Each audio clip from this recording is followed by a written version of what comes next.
बिस्मिल्लाहिर्रहमानिर्रहीम।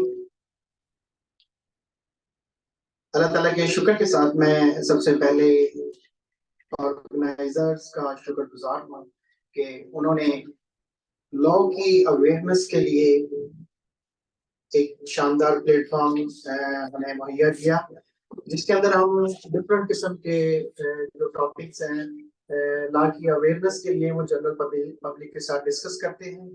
तो उसी सिलसिले का आज का हमारा लेक्चर है। आज के लेक्चर में हम डिस्कस करेंगे कि जो लीगल इंजरीज या मेडिकल इंजरीज हैं उनका क्या क्राइटेरिया है, उनकी क्लासिफिकेशंस क्या है, उसकी टाइप्स क्या है। इन सारी चीजों को हम आज के लेक्चर में डिस्कस करेंगे। सबसे पहले हम बात करेंगे कि ये इंजरीज के हवाले से जो एक पैटर्न है इंजरीज का, ये इसकी क्लासिफिकेशंस क्या है, इसका सिस्टम क्या है, इसका तरीकाकार कौन सा है, इसकी एज क्या है। इन इंजरीज के हवाले से जो जिन आलात से या जिन वेपन्स के साथ ये इंजरीज जो है वो होती हैं, वो कौन से आलात हैं और किस आले से कौन सी इंजरी जो है वो खूबसूरत होती है। तो इनको हम वन बाय वन और डिटेल के साथ आज के लेक्चर में डिस्कस करने की कोशिश करेंगे। सबसे पहले हम अगर बात करें क्लासिफिकेशन ऑफ इंजरीज की, तो इसमें हमें ये देखना होगा कि हमारी जो इंजरीज है इसको हम कैसे सेगमेंटेशन कर सकते हैं। अगर हम इसकी सेगमेंटेशन की बात करें तो हमारे पास इसकी 5 जो बेसिक टाइप्स हैं जिनको आज हम डिस्कस करेंगे। उसमें सबसे पहला जो इंजरी की टाइप है वो है journal aspect. Journal aspect injury से मुराद वो इंजरीज हैं जो हम आम रूटीन में लड़ाई झगड़ों में इंजरीज देखते हैं, रोड एक्सीडेंट के अंदर इंजरीज देखते हैं, किसी जो है वो इंसिडेंट या किसी हादसे की सूरत में हम इंजरी देखते हैं। तो ऐसी जो जितनी भी इंजरीज होंगी उनको हम जर्नल एस्पेक्ट या जर्नल इंजरीज के नाम से उनको कॉल करेंगे। दूसरी इंजरीज की जो टाइप हम आज के लेक्चर में डिस्कस करेंगे वो है मैकेनिकल इंजरीज। मैकेनिकल इंजरीज से मुराद ऐसी इंजरीज हैं जो कि किसी वर्क प्लेस के ऊपर किसी मशीनरी के जरिए या किसी जो है केमिकल के जरिए किसी वर्कर को, किसी जो है वो लेबर को या किसी भी ऐसे शख्स को जो कि उस काम के अंदर इन्वॉल्व था, उसको अगर कोई इस तरह की काम के दौरान कोई इंजरी किसी मशीन से आती है, किसी केमिकल से आती है या किसी डिजीज के थ्रू जो वर्क उसका है कंडीशंस, वहां से कोई डिजीज फैलकर उसको कोई इंजरीज आती है, तो ये वाली जो टाइप होगी इंजरीज की ये हमारी मैकेनिकल इंजरीज कहलाएगी। इसको भी फर्दर हम डिस्कस करेंगे। थर्ड और बहुत इंपॉर्टेंट, जिसका रोजमर्रा बीइंग ए लॉयर हमारा वास्ता पड़ता है या बीइंग ए मेडिकल प्रैक्टिशनर्स उनका इसके साथ वास्ता पड़ता है, या बीइंग ए सिटीजन हमारा या हमारे किसी दोस्त का या फैमिली मेंबर का किसी के साथ लड़ाई झगड़ा हो जाए तो उसमें जो इंजरीज आती हैं उनको हम वो मेडिकल लीगल इंजरीज के नाम से, मेडिकल लीगल इंजरीज के नाम से उनको हम पुकारेंगे। इसके भी जो दीगर एस्पेक्ट्स हैं उनको हम डिस्कस करेंगे और हमारे आज के लेक्चर का जो मेन थीम या मेन फोकस होगा वो भी हमारी मेडिको लीगल इंजरीज ही होंगी। इसके बाद हम जो है वो सेकंड लास्ट अगर इंजरी की बात करें तो वो हमारी होगी fire arm injuries. Fire arm injuries को भी हम इसमें डिस्कस करेंगे। उसमें हम बुलेट्स की टाइप को डिस्कस करेंगे, उसमें हम फायर आर्म इंजरीज का में इस्तेमाल होने वाले वेपन को यूज करेंगे। उसके बाद फायर आर्म से आने वाली इंजरीज को हम डिस्कस करेंगे कि वो इंजरीज कैसे आती हैं और उनकी नोयत किस किस्म की होती है। इसके बाद हम लास्ट में अगर हम बात करें तो हम ट्रांसपोर्टेशन इंजरीज उसमें हम थर्मल इंजरीज की भी बात करेंगे, ट्रांसपोर्टेशन, रोड एक्सीडेंट के थ्रू आने वाली इंजरीज, या दो ट्रांसपोर्ट जो ऑब्जेक्ट हैं जिसमें कि ट्रेन हैं या दो बसेस हैं या दो कार हैं या मोटरसाइकिल या ऐसी कोई किसी भी व्हीकल का जो क्लैश है, वो उससे जो इंजरीज आएंगे उनको हम ट्रांसपोर्टेशन इंजरीज की कैटेगरी के अंदर डिस्कस करेंगे। And last one will be the trauma and work stress and diseases, के कारोबार, काम या जो लेबर, जो हमारी मशक्कत है, या हम किसी फैक्ट्री में काम करते हैं, वहां से कोई अगर बीमारी फैलकर या वर्क की स्ट्रेस की वजह से कोई हमें इंजरी आती है, तो ऐसी इंजरी को हम ट्रॉमा या वर्क डिजीज या वर्क स्ट्रेस डिजीज के नाम से हम उसको कॉल करेंगे। तो अब हम इनको जो है वो डिटेल के साथ देखते हैं कि कौन सी इंजरी, उसका एस्पेक्ट क्या है, उसका जनरल जो उसकी आउटलुक है वो क्या है, और उसके बाद वो इंजरी किस किस्म की इंजरी होती है, उसका पैटर्न क्या है, वो अगर हमारी बॉडी पे हो तो हम कैसे किस इंजरी को जो है वो डिफाइन कर सकते हैं कि ये इंजरी किस पैटर्न की है। आइए अब हम इनको वन बाय वन डिस्कस करते हैं। सबसे पहले अगर हम बात करें तो हम जो है वो बल्कि इसके साथ अगर हम इन इंजरीज की पैटर्न के साथ अगर हम डिटेल में जाने से पहले ये भी डिस्कस कर लें कि जो मेरी पर्सनल रिसर्च में मैंने जो हमारे पास ऑथर्स की दस्तयाब बुक्स या हमारी जो लीगल जुडिशियल फंक्शंस के दौरान जो आने वाली ऐसी जजमेंट्स हैं जिनके थ्रू हम ये जो है वो परसीव करते हैं या ये सीखते हैं कि ये इंजरीज जो हैं वो टाइप्स हमारे पास अवेलेबल हैं। लेकिन फर्दर जब हमने इसके ऊपर रिसर्च की तो मैंने इसमें जो है पर्सनली अपनी रिसर्च के थ्रू कंक्लूड किया कि हमें डोमेस्टिक वायलेंस या डोमेस्टिक इंजरीज को और मशीन इंजरीज को भी इसके अंदर शामिल करना चाहिए। तो हम कोशिश करेंगे कि अगर हमारा टाइम ऑलरेडी हम आई थिंक लेट है 15 to 20 मिनट, तो हम इसी टाइम के अंदर इसको भी कवर करने की कोशिश करें। अब अगर हम जनरल इंजरीज की बात करें तो हमारे पास जो मेडिकल लीगल इंजरीज हैं, सबसे पहले हम उसको डिस्कस करते हैं कि मेडिकल लीगल इंजरीज हमारी कैसे आती हैं। सबसे पहले हम बात करते हैं एब्रिजन्स की। मेडिकल लीगल इंजरीज के अंदर जो सबसे वीक इंजरी, जिसमें कि इंसानी जिस्म का सबसे कम जो है वो कह लें कि नुकसान होता है, उसको कम से कम जो है वो डैमेज आता है, वो है हमारी एब्रिजन्स। एब्रिजन्स क्या होते हैं कि आपका जब किसी के साथ कोई लड़ाई झगड़ा हुआ तो लड़ाई झगड़े के दौरान उसके तो कोई नाखून जो है उसके साथ वो बॉडी के ऊपर खराशें आ जाती हैं, या आप सड़क के ऊपर गिरते हैं तो बाइक से आप जो है वो एक स्लिप होकर वो एक सड़क के ऊपर जब गिर जाते हैं, तो ऐसी सूरत में वो एक रफ पैटर्न की जो इंजरीज होंगी, जिनका के स्टार्ट जो है वो एक सीक्वेंस में या एक लाइन से होगा, जबकि उनकी एंडिंग की तरफ जब हम जाएंगे तो एंडिंग उनकी रफ होगी, एक जो है ना वो लंबाई में होगी चीज और एक उससे कम। लेकिन इस तरह का जो पैटर्न है ये रोड एक्सीडेंट की सूरत में नजर आता है। लेकिन इसी तरह अगर हम इन इंजरीज को देखेंगे इसका बॉडी के ऊपर जो है ना, तो वो नाखून से भी ये इंजरीज आती हैं।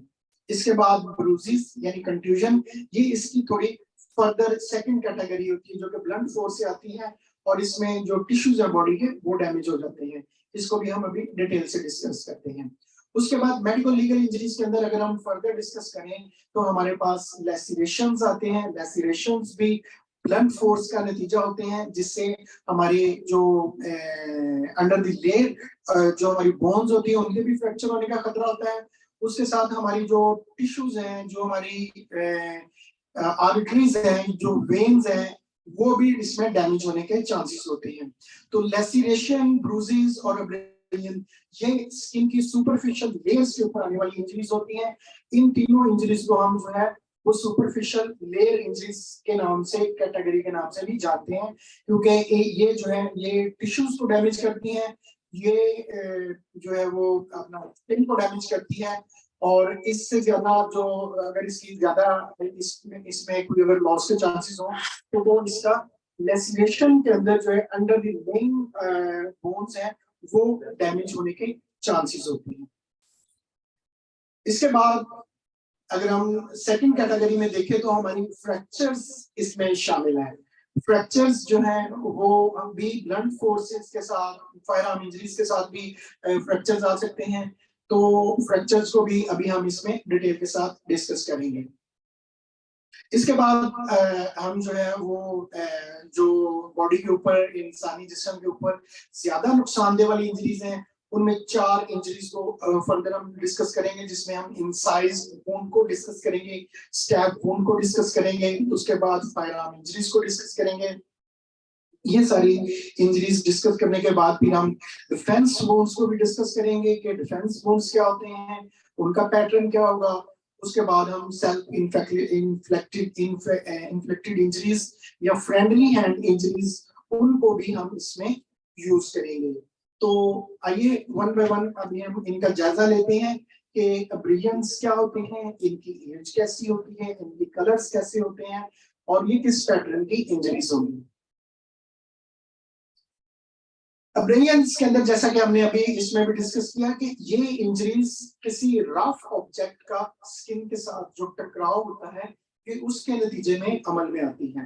अब रफ ऑब्जेक्ट हमारे जो नेल्स अगर बड़े हुए हैं तो वो हम लड़ाई झगड़े के दौरान किसी के जो है ना वो जिस्म के ऊपर हाथापाई के अंदर अगर वो कोई डैमेज हो जाता है तो उसकी स्किन जो वो इस तरह जो खराशीज आ जाती हैं वो हमारी अब्रेनियंस कहलाती हैं।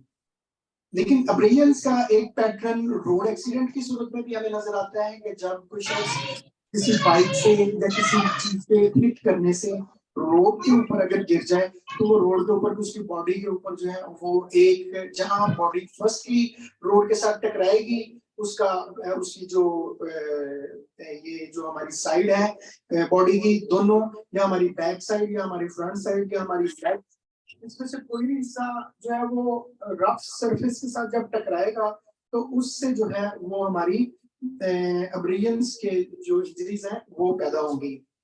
अब्रियंस इंजरीज को मोस्टली अगर हम देखें तो ये इसमें जो है वो फ्रिक्शन और प्रेशर, जो कि हमारा फिजिक्स का एक फॉर्मूला होता है, उसमें जब फ्रिक्शन और प्रेशर दोनों चीजें एक दूसरे से टकराती हैं तो ऐसी सूरत में जो इंजरीज हैं वो अब्रियन इंजरीज कॉज होती हैं।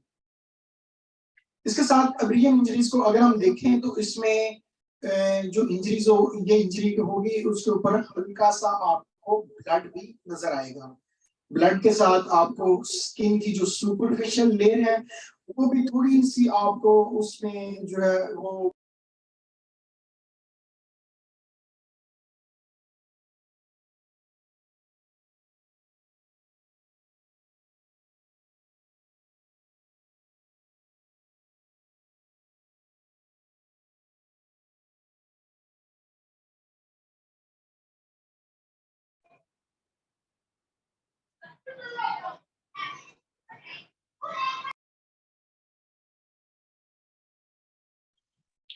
सर स्क्रीन नजर नहीं आ रहा है।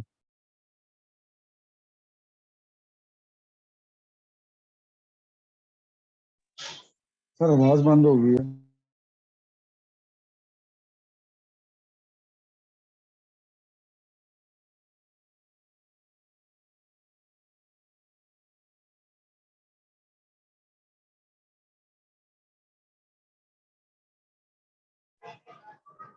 सर आवाज बंद हो गई, ऑडियो नहीं आ रही।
सर आवाज नहीं आ रही है, बंद आवाज।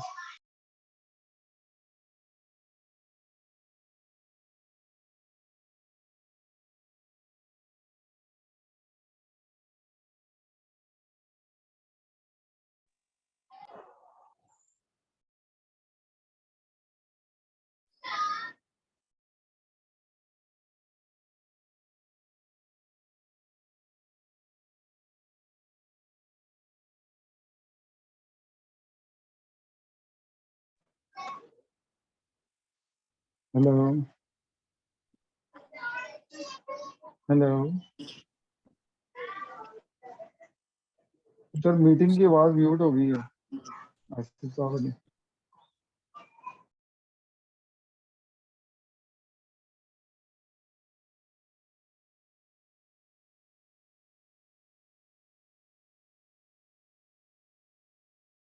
फ्रंट कैमरे भी आ गया। पैक कर दो इसको।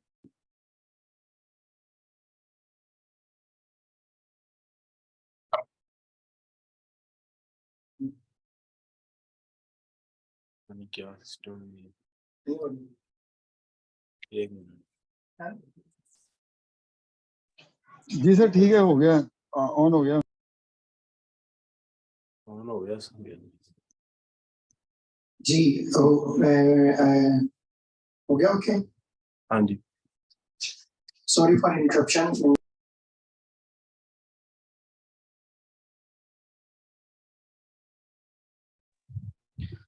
सर आपकी आवाज नहीं आ रही है बिल्कुल भी। जी हम बात कर रहे थे कि एज ऑफ अब्रिजन्स को अगर हमें डिटरमाइन करना है तो हम उसके कलर्स और उसकी जो बॉडी के ऊपर उसके जो तब्दीलियां उसमें आती जा रही हैं उससे हम इसकी एज को डिटरमाइन कर सकते हैं। उसमें अगर हम देखें कि हमारे सामने जो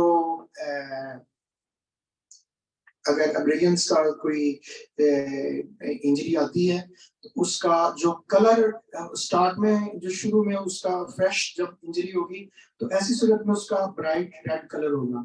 लेकिन ये ब्राइट रेड कलर और उसमें साथ में जो वो ब्लड जो है वो उसे 3 घंटों के बाद डार्क होना शुरू हो जाएगा और वो 2 से 3 घंटों से लेकर 12 घंटे के दौरान ये कलर जो है ये तब्दील होना शुरू हो जाएगा डार्क रेड कलर में। तो जब डार्क रेड कलर वाली सिचुएशन होगी तो तब हम इसको कह सकते हैं कि ये इंजरी 6 से 10 घंटे पुरानी इंजरी है। उसके बाद 12 से 24 घंटों के दौरान ये इंजरी जो है इसमें खून जो है वो बिल्कुल ड्राई हो जाता है। ब्लड जो है वो ब्लैकिश ब्राउन शक्ल इख्तियार कर लेता है और ये एक स्कैब यानी क्रीम की शक्ल जो है वो इसमें इख्तियार कर लेता है। उसके बाद 2 से 3 दिन का वक्त गुजरने के बाद ये मुकम्मल तौर पर ब्राउन कलर इख्तियार कर लेता है और 10 दिन के बाद इसकी जो हीलिंग है वो कंप्लीट होना शुरू हो जाती है। तो उस वक्त हम इस पैटर्न को यानी अगर हीलिंग कंप्लीट हो चुकी है तो हम कह सकते हैं कि ये जख्म 10 दिन पुराना है।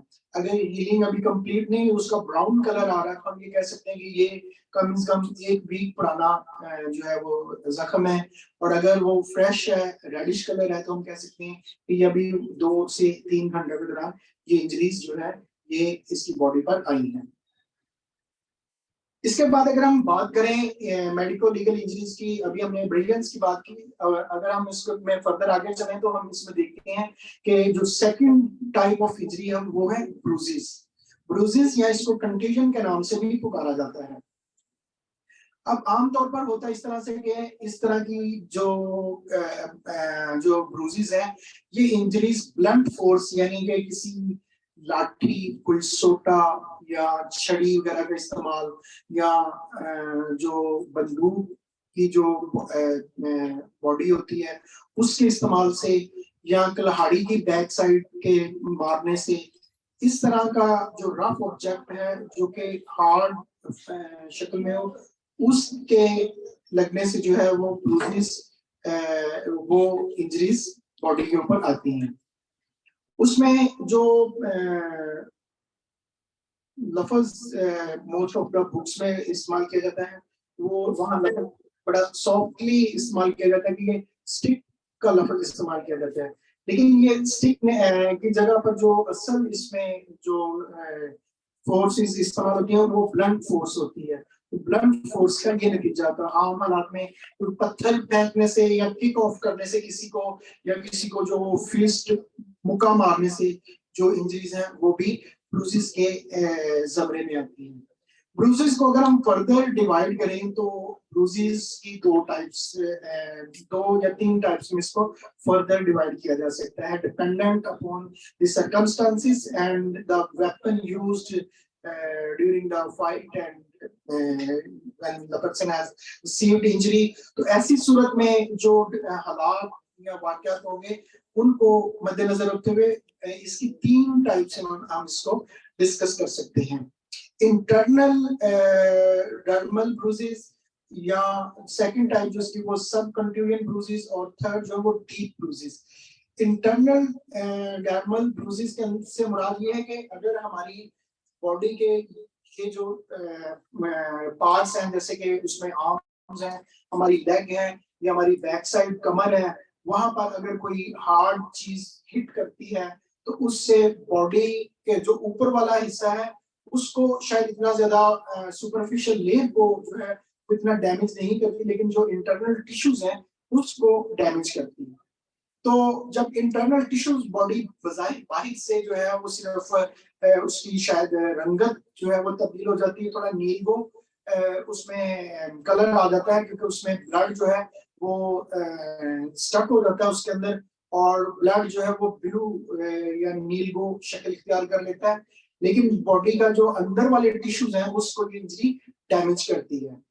सब कंटिन्यूअल ब्रूसेस का भी यही है कि जो इससे नीचे वाली लहर में चली जाएगी उसको हम सब कंटिन्यूअल ब्रूसेस कहेंगे, और जो उससे भी ज्यादा फर्दर डीप जाकर अगर किसी ऑर्गन को डैमेज करती है तो उसको हम डीप ब्रूसेस के नाम से इस्तेमाल करते हैं, उसके लिए लफ्ज इस्तेमाल करते हैं। इसमें खून की नालियों को भी जो है वो डैमेज करती है, बॉडी के टिश्यूज को भी डैमेज करती है, और ये जो इंजरी है ये हमारी ब्लंट फोर्स के इस्तेमाल से आती है। अब अगर हम फर्दर इसमें जो बात करें तो हमारी जो सॉफ्ट इंजरीज इनको कहें, या ऐसी इंजरीज जो कि बॉडी के सुपरफिशियल लेयर को ही सिर्फ डैमेज करती हैं, उसमें जो सबसे हार्ड इंजरी की टाइप है वो है लेसिरेशंस। लेसिरेशन इंजरी जो है वो सुपरफिशियल लेयर को डैमेज करने वाली इंजरी की तीसरी टाइप है।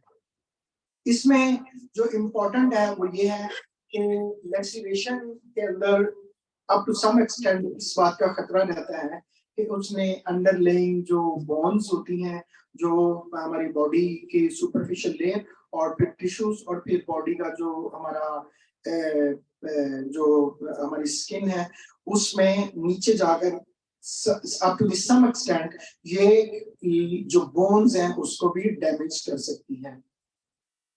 अब अगर हम बात करें कि लेसिरेशन वुंड्स जो है वो किस तरह से आती हैं और इसका पैटर्न क्या होगा, मोस्ट ऑफ द टाइम लेसिरेशन जो है ये भी नाखून मारने से भी आती हैं, जो कि इसका सबसे इसकी लोएस्ट फॉर्म इंजरी की कंसीडर की जाती है।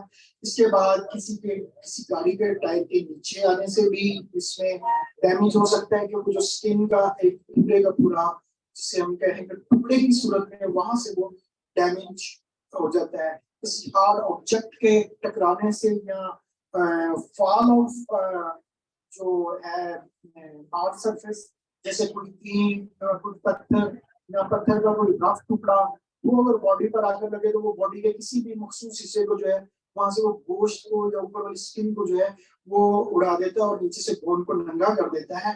तो ऐसी जो इंजरीज हैं इन इंजरी को हम लेसिरेशन वुंड कहते हैं। ये इंजरीज ये आमतौर पर देखने में आती हैं किसी प्रेशर मार्क से, किसी वजनी चीज के टकराने से, किसी टायर के गुजरने से, किसी जानवर के सींग मार देने से, या उनके सींगों के हमला करने से, या किसी ऐसी जगह पर आप खड़े हो जहाँ पे किसी गोला बारूद का ब्लास्ट हुआ है, उस ब्लास्ट के नतीजे में कुछ ऑब्जेक्ट आपको आके लगते हैं या वहां से किसी चीज के टुकड़े आकर लगते हैं, तो वो पूरी का पूरा जो जिस जगह पे लगते हैं उस जगह को पूरी की पूरी को डैमेज कर देती है। तो ऐसी जो इंजरी है ये लेसिरेशन इंजरीज कहलाती हैं। अब लेसिनेशन इंजरीज में अगर हम बात करें तो इसमें बोन के फ्रैक्चर का खतरा भी बढ़ जाता है, लेकिन इस तरह की जो ज़रबात होती हैं इनका कोई पैटर्न नहीं होता कि ये किस पैटर्न की इंजरीज होंगी। कंपैरेटिवली अगर हम देखें तो हमने पीछे डिस्कस किया जो हमारी दो टाइप्स की इंजरीज को, उनको हमने यहाँ डिस्कस किया, ब्रूसेस को और अब्रेशंस को। वहाँ एक पैटर्न के साथ इंजरीज आती हैं, यानी अगर मैंने किसी के नाखून मारे हैं तो मेरे ये नाखून यहाँ से लगेंगे और जब एंडिंग होगी इनकी, एंडिंग किसी नाखून वाली लाइन की पहले खत्म हो जाएगी, किसी की बाद में खत्म होगी। ये एक उसका पैटर्न है। लेकिन कंपैरेटिवली लेसिनेशन वुंड्स में पैटर्न नहीं होता। ये जिस जगह पर या जिस ऑब्जेक्ट पे लगेगी, ये उस ऑब्जेक्ट को वहां से उतना जो है वो रिमूव कर देगी। अगर वो माथे पर लगा तो माथे की इतनी सी स्किन को उड़ा देगी, अगर वो चेहरे पर लगा तो चेहरे की ये स्किन जो है इसको उड़ा देगी। लेकिन इसका कोई पैटर्न नहीं होगा कि ये गोल होगी, ये चौरस होगी, ये रफ एक साइड होगी, एक इसकी जो है वो क्लीन होगी, ऐसा इसमें नहीं हो सकता है। ये डिपेंडेंट होता है कि किस ऑब्जेक्ट के साथ ये इंजरी जो है वो आई है। इस इंजरीज के लिए जो वेपन या जो आला ज़रब इस्तेमाल होगा, उसमें जो हमने पहले डिस्कस की कि किसी गाड़ी का टायर किसी जो है वो जानवर के मारने से, सींगों का हमला करने से, गोला बारूद वाली जगह जहां पर पे कोई ब्लास्ट हो जाए और वहां से एक और ऑब्जेक्ट उठ के जो है ना वो अगर किसी को लग जाए, उसके बाद मतलब इसमें क्लब का इस्तेमाल यानी लाठी, इसमें जो हमारा प्रॉपर यानी लोहे की वो जो रॉड होती है वो भी इसमें आ जाती है, कोई ईंट पत्थर भी इसमें शामिल है। इन सब से जो आने वाली इंजरीज है वो हमारी लेसिनेशन इंजरीज कहलाती हैं। अब लेसिनेशन इंजरीज के साथ साथ अगर इसका जो ऑब्जर्व करने का जो पैटर्न होता है वो ये होता है कि लेसिनेशन इंजरी जब भी आएगी वहां उनके साथ जो ब्रूजेस हैं या एब्रेशंस हैं वो भी लाजमी होंगे। अब्रेशंस के साथ अगर हमारी इंजरीज की टाइप अब्रेशंस है तो उसके साथ ब्रूजेस नहीं होंगे, अगर ब्रूजेस हैं तो उसके साथ अब्रेशंस हो सकते हैं। सिमिलरली लेसिनेशन के साथ जो ब्रूजेस या अब्रेशंस हो सकते हैं। और लेसिनेशन इंजरीज में हमारी जो बॉडी के इंटरनल ऑर्गन्स में हमारी जो वेन्स हैं, हमारी जो आर्टरीज हैं, उनके जो है वो फट जाने का भी चांसेस बढ़ जाते हैं। तो ऐसी सूरत में जो लेसिनेशन इंजरीज हैं ये किसी हद तक इसको डैमेज कर सकती हैं। ब्रोक्लिफ, डॉक्टर ब्रोक्लिफ का एक मैंने स्टडी किया कि एक केस के उसमें जो रिपोर्ट केस हुआ उसमें ये हुआ कि एक गाड़ी जो है दरख्त के साथ टकराने से एक खातून उनकी जो है वो उनकी जो है आप कह लें कि वो हलाक हो गई हैं, तो उनकी डेड बॉडी जो है वो भेज दी गई। जब इसको 3 जो मेडिकल प्रैक्टिशनर्स थे उन्होंने उसको ऑब्जर्व किया, उन्होंने इसको रोड एक्सीडेंट करार दिया।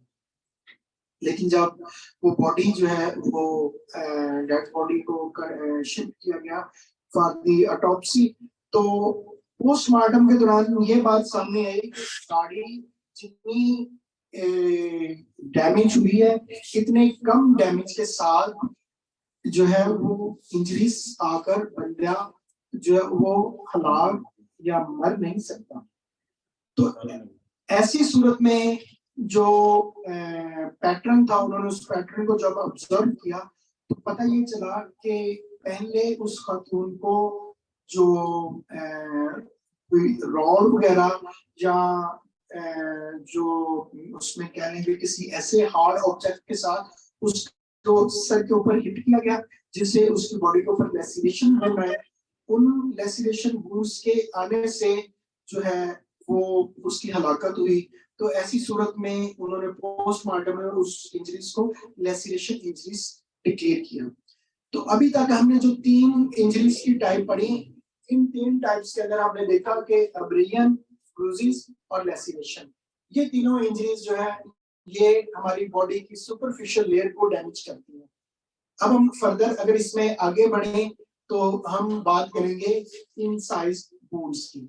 इनसाइज वुंड्स या अभी जो 3 फर्दर टाइप्स को अभी हम डिस्कस करेंगे, ये हमारी बॉडी के ऑर्गन्स को, बॉडी के इंटरनल सिस्टम को और बॉडी की डेप्थ के अंदर जाकर डैमेज करने वाली इंजरीज होंगी।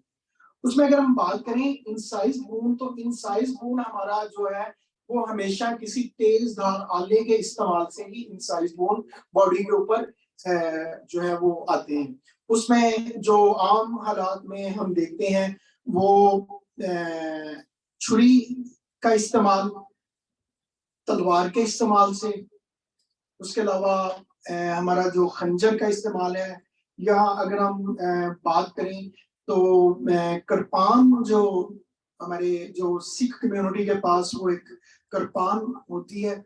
इस तरह की जो जितने भी आलात हैं, इनसे जो आने वाली इंजरीज होंगी, ये इंजरी हमारी इनसाइज वुंड कहलाएगी। इनसाइज वुंड्स के अंदर जो हमारे पास सबसे पहली चीज आती है वो आती है कि इसका पैटर्न किस तरह का होगा इस इंजरी का। तो इनसाइज वुंड हमेशा बॉडी के ऊपर कट लगाते हैं। कट जिस पैटर्न के साथ किसी शख्स ने, यानी ये मेरे हाथ में अगर छुरी पकड़ी हुई है, तो मैं ये छुरी जो है वो किसी शख्स को इस एंगल से मारता हूँ, तो वो जो उसका फर्स्ट पहला जो उसका बॉडी के साथ कांटेक्ट या टकराव होगा, वो उसकी जो इंटेंसिटी होगी वो लो होगी।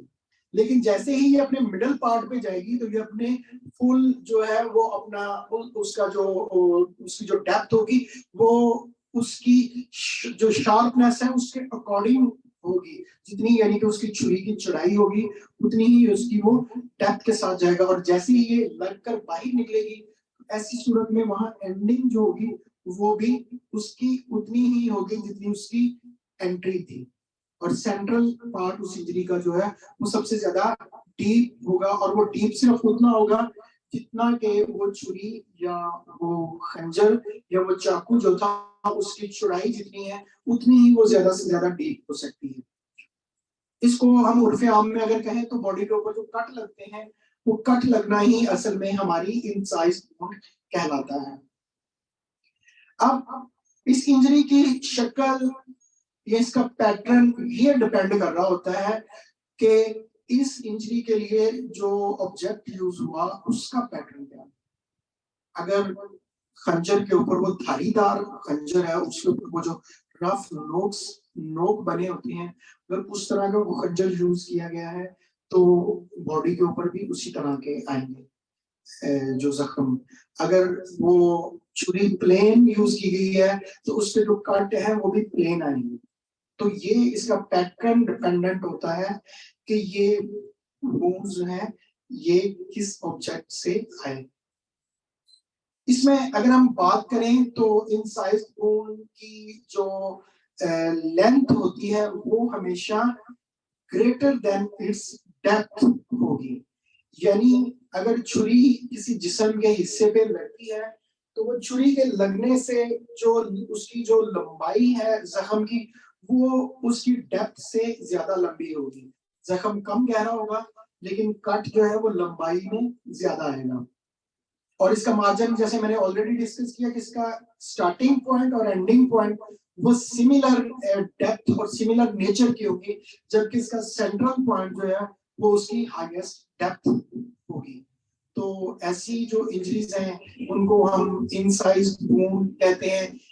मोस्ट ऑफ द टाइम जो नॉर्मली हमारे सामने पैटर्न नजर आता है, इसमें कोई एक खास किस्म का पैटर्न नहीं होता, इसके मार्जिन्स भी इरेगुलर होते हैं, और यही इस इंजरी की जो है वो खासियत होती है। लेकिन अगर इसके अंदर हम एक और बात मैं डिस्कस करना चाहूंगा कि इसमें 2 फर्दर टाइप्स को भी हम इसमें शामिल कर सकते हैं। एक है इसमें रिंकल वुंड। अब रिंकल वुंड, अब क्या होगा कि मेरे सामने एक शख्स खड़ा हुआ, मैंने उसको जो है वो मेरे हाथ में छुरी पकड़ी है, मैंने उसको मारने की कोशिश की है, तो वो छुरी मैं उसके ऊपर ऐसे करके वार करता हूँ, तो क्या होगा कि उसका शोल्डर के ऊपर एक कट लगेगा, वो कट कंटिन्यू करता हुआ बीच में गैप के साथ उसकी चेस्ट पे कट आएगा, और फिर जो एंड होता हुआ उसके एक दूसरे शोल्डर के ऊपर जो है वो कट आएगा। जब एक ही वार के ऊपर, जिस्म के ऊपर एक ही जरब के साथ 3-4 या एक से ज्यादा इंजरीज आ गए, तो ऐसी इंजरी को हम रिंकल इंसाइज्ड वुंड कहते हैं। ये वुंड एक पैटर्न के साथ एक ही सीक्वेंस में, और इनका जो शेप है वो भी एक होगी, इनके साइज डिफरेंट होंगे लेकिन इनके एंगल सिमिलर होंगे। अब इसमें जो फर्दर टाइप की बात करें तो चॉप वुंड्स या चॉप लेसिरेशन भी इसके अंदर हम जो है वो शामिल कर सकते हैं। Chop laceration most of the time जब किसी बॉडी को जो है वो किसी को कत्ल करने के बाद उसका टुकड़े टुकड़े कर दिए जाते हैं, या किसी को मारा पीटा इतना जाता है कि उसकी जो टांग को काट दिया जाता है, उसके बाजू काट दिए जाते हैं, तो ऐसी जो जख्म होंगे इनको हम चॉप वुंड कहेंगे। लेकिन चॉप वुंड का जो पैटर्न है वो बड़ा इंपॉर्टेंट है, जिससे हम इसका गेस कर सकते हैं कि ये चॉप वुंड है।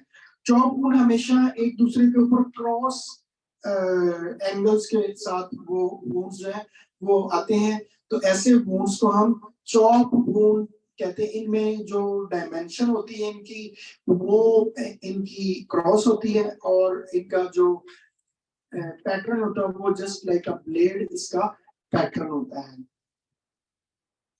इसके बाद अगर हम बात करें स्टैब वुंड्स, यानी इनको पंचर वुंड भी कहा जाता है। स्टैब वुंड को हम बड़ा आसान करके समझने की कोशिश करते हैं कि एक शख्स ने एक बुजुर्ग की तरफ जो आइस पिक होता है वो फेंकता है। आइस पिक से मुराद बर्फ वाला जो हमारा सुआ जिससे वो बर्फ बेचने वाला बर्फ को तोड़ता है, वो आइस पिक जो है ना वो एक सामने खड़े हुए बूढ़े आदमी के ऊपर वो फेंकता है, तो आइस पिक जो है वो जाकर उसके चेस्ट के ऊपर लगता है। अब आइस पिक जब डेप्थ में जाकर चेस्ट पे लगेगा तो बजाहिर बाहर वाली बॉडी जो है, बॉडी के ऊपर ब्लीडिंग वो बहुत कम होगी, लेकिन इंटरनल ब्लीडिंग उसके किसी ऑर्गन को, उसके हार्ट को या उसके लंग्स को, अगर वो एब्डोमिनल इंजरीज पोर्शन के ऊपर आता है, तो एब्डोमेन के ऊपर अगर वो आएगा तो वो लंग्स को, हमारे जो किडनीज है या हमारे जो क्या कहें उसको कि हार्ट के ऊपर अगर वो आ जाए तो उससे इंटरनल ब्लीडिंग ज्यादा होगी। तो इनसाइड वुंड, स्टैब वुंड हमेशा ऐसा वुंड होता है कि जिसकी जो बॉडी के ऊपर उसका जो बज़ाहिर शक्ल होती है वो गोल या dependent upon the object that the person using to stab in the body of the some other person. So it depends upon the pattern and depend upon the object that we are using to stab into the body of the other person. तो इसमें छुरी, खंजर, चाकू, ice pick, needle, seizures, ये मतलब कैंची का इस्तेमाल करना, छुरे का इस्तेमाल करना, बर्फ वाले सुए का इस्तेमाल करना, इनको जब पेट के अंदर घोंप दिया जाता है, जिसे कहते हैं छुरा घोंपना, वो जो घोंपना का अमल है वही बेसिकली स्टैब वुंड कहलाता है।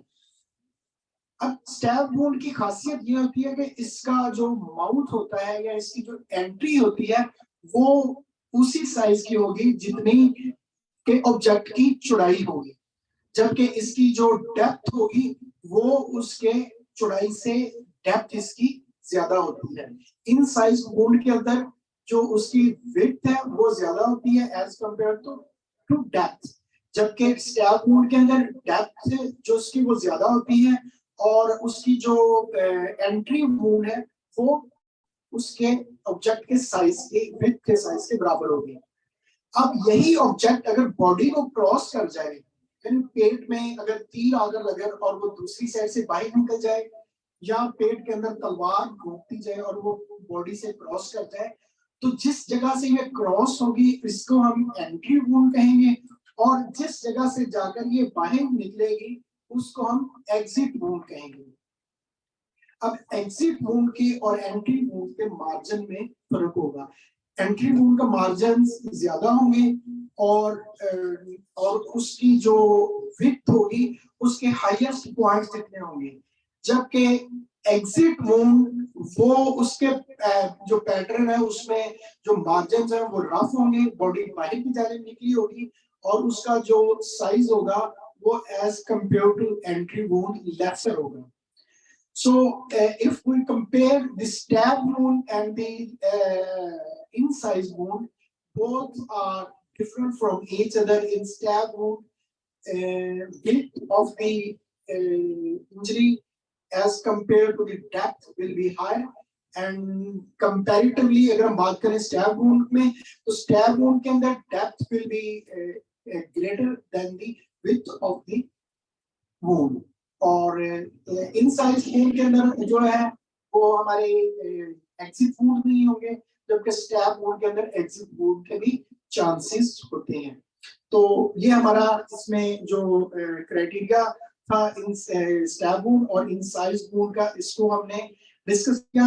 अब अगर हम इसकी डिस्क्रिप्शन की बात करें तो वो डिस्क्रिप्शन ऑलमोस्ट हमने इसमें डिस्कस कर ली कि हमारे एंट्री वुंड क्या होंगे, हमारे एग्जिट वुंड क्या होंगे, मार्जिन्स क्या होंगे, उसका साइज कितना होगा, इन सारी चीजों को हमारा जो है वो इसकी डिस्क्रिप्शन कहा जाता है.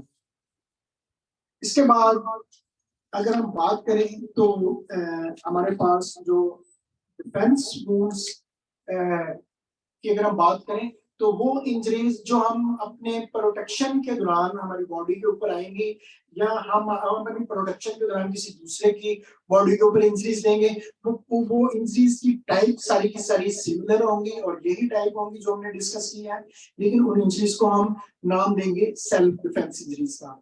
सिमिलरली अगर हम बात करें लास्टली तो वो हमारी होंगी self inflicted injuries. Self inflicted injuries को मोस्ट ऑफ द टाइम हम फ्रेंडली इंजरीज, फैब्रिकेटेड इंजरीज या उसको इन्वेंटेड इंजरीज भी कहते हैं, क्योंकि वो हम खुद से डिजाइन करके बनाते हैं. वो हम अपने हाथों से भी कर सकते हैं या हम किसी दूसरे की सहूलत लेकर, फैसिलिटेशन लेकर भी हम उन इंजरीज को कर सकते हैं. मोस्ट ऑफ द केसेस में हम देखते हैं कि हम अपनी जो स्मॉलेस्ट फिंगर है या हम अपनी इंडेक्स फिंगर के साथ वाली कोई फिंगर या इंडेक्स फिंगर को हम जो हमारी ये जो रेगुलर बॉटल्स होती हैं शीशे की, इसके अंदर हम ग्लास बॉटल्स के अंदर हम डालकर उसको ब्रेक कर लेते हैं, तो फिर अपने ओपोनेंट्स को फंसाने के लिए हम उसका मेडिकल लेकर उसको डिस्कस कर लेते हैं. इसी तरह जो बर्निंग और ब्लैकनिंग से बचने के लिए बॉडी के किसी पार्ट के ऊपर ब्रेड के जो लेयर्स हैं, ये ब्रेड जो हम खाने वाली यूज करते हैं, उन ब्रेड के स्लाइसेस को बॉडी के ऊपर खास तौर पर जो हमारी पिंडलियां या हमारी जो थाई बॉडी की होती है, यहाँ पर हम वो जो फ्रेंडली हैंडेड वेपन यूज करते हुए उन इंजरीज को लगाते हैं. उससे क्या होता है कि ब्लैकनिंग और बर्निंग नहीं आती, तो वो यही कंसीडर किया जाता है कि जैसे ये इंजरीज है वो डिस्टेंस से फायर की गई है. तो इन इंजरीज को हम फैब्रिकेटेड इंजरीज और फोर्स्ड इंजरीज या इन्वेंटेड इंजरीज के नाम से डिस्कस करते हैं. उसके बाद लास्ट में हम डिस्कस करेंगे कि हमें जब ये इंजरीज आने के बाद हमने डॉक्टर एक लेकर उसके बाद हम उन इंजरीज को मेडिकल लीगल ऑफिसर के पास जाते हैं और उस इंजरीज की जो तशखीस करवाते हैं कि इस इंजरीज से जो कौन से लॉ की खिलाफ वर्जी हुई है. उसमें अगर हम बात करें तो मेडिकल लीगल एग्जामिनेशन सर्टिफिकेट जो है वो वहां से जारी किया जाता है, जो कि गवर्नमेंट ऑफ पंजाब का department primary and secondary health department government of the Punjab के जेरे इंतजाम चल रहा होता है. ये आमतौर पर सरकारी हॉस्पिटल्स के अंदर अवेलेबल होता है. तो इसको हम जो है वो डिस्कस करेंगे इंशाल्लाह अगले किसी लेक्चर के अंदर, क्योंकि ये काफी लेंथी और डिटेल डिस्कस होने वाला सब्जेक्ट है. तो इंशाल्लाह इसको हम फिर नेक्स्ट लेक्चर में डिस्कस करेंगे. आज के लिए इतना ही काफी है. हमारे जो मुल्तज़मीन है मैं उनका शुक्रगुजार हूँ, उन्होंने ये जनरल पब्लिक की अवेयरनेस के लिए ये प्लेटफॉर्म मुहैया किया, और हमारे लिसनर्स उनका भी मैं शुक्रिया अदा करता हूँ कि उन्होंने अपना कीमती वक्त देकर ये इंफॉर्मेटिव लेक्चर जो है वो दिया. आप सबका बहुत शुक्रिया. Thank you so much.